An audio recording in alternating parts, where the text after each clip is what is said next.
পৃথিবীতে 3 রকমের ধর্মের লোক বেশি আছে, খ্রিস্টান, ইসলাম আর হিন্দু। 100 জন খ্রিস্টানকে যদি একই প্রশ্ন করে তোদের ভগবানকে, একবারই বলবে আমাদের ভগবান ঈসা মসিহ, যিশু ক্রাইস্ট। মুসলমানকে জিজ্ঞাসা করবে 3 থেকে 5 মানে মৃত্যুর আগে পর্যন্ত, যাকে এই তোদের ভগবানকে, একই উত্তর দেবে, ভাই আমাদের ভগবান হলো আল্লাহ। হিন্দুদেরকে যদি একই প্রশ্ন করা হয়, ভাই তোদের ভগবানকে, কনফিউজ। 100% হিন্দু 100% কনফিউজ, জানে না ভগবানকে।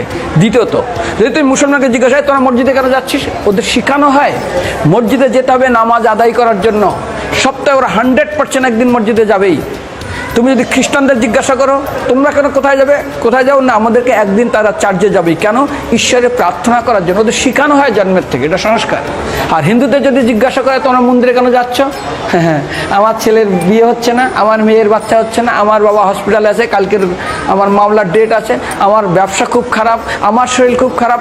99.99 হিন্দু জানে না মন্দিরে কেন আসা উচিত, তাদের ভগবানকে মৃত্যুর পরে কোথায় যাবে। মুসলমানকে জিজ্ঞাসা করবে মৃত্যুর পর কোথায় যাবে, বলবে ভাই নামাজ রোজা যদি না করি দোজকে যাব, অর্থাৎ নরকে যাব।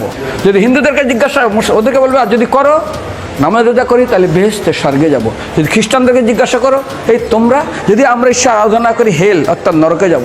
যদি বলা হয় যদি করো ঈশ্বর আরাধনা তাহলে তোমরা হেভেন স্বর্গে যাব। আর হিন্দুদেরকে বলে যে তোমরা মরার পরেই 99% হিন্দু এটাই বলে, মিথ্যাই বলে, আমার বাবার সাজ্ঞানে স্বর্গে গিয়ে বসেছে। তোর বাবা কি জমি কেনা আছে নাকি স্বর্গে?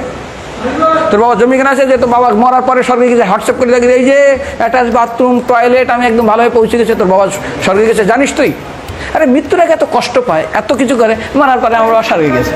আরে যখন পুলিশে কোনো কয়েদি কোনো অপরাধীকে ধরে 2-4টা ডান্ডা মারে, তারপর থানায় গিয়ে আরও ট্রিটমেন্ট করে, তারপরে কোর্টে বিচারে, তারপর জেল খাটে, মৃত্যুর আগে এত কষ্ট করে আমরা মারা যাই, মারা পরে আমার বাবা স্বর্গে গিয়ে বসে আছে, ওর বাবার জন্য জমি কেনা আছে না, এরকম বলা যাবে না। এই জন্য আমাদের শাস্ত্র বলে পরলোকগত, স্বর্গীয় বলে না।